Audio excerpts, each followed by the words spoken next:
हैं या भगवान विष्णु? ये सवाल बहुत लोग पूछते हैं। कुछ कहते हैं शिव बड़े हैं, कुछ कहते हैं नहीं विष्णु सबसे महान है।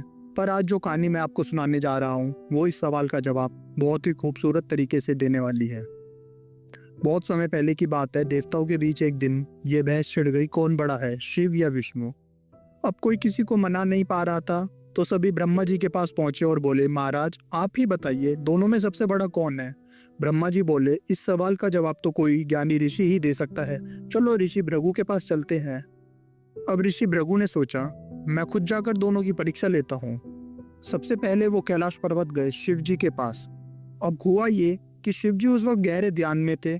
भृगु जी ने बुलाया पर शिव जी तो ध्यान में खोए हुए थे, ना उठे ना बोले।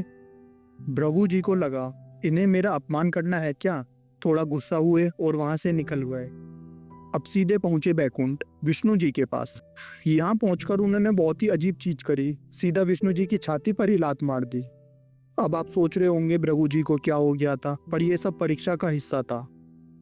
अब विष्णु भगवान ने क्या किया, उनके पैर पकड़ लिए और बोले, ऋषिवर कहीं आपके पैर में चोट तो नहीं लग गई, मेरी छाती थोड़ी कठोर है ना। बस भृगु जी वहीं पिघल गए।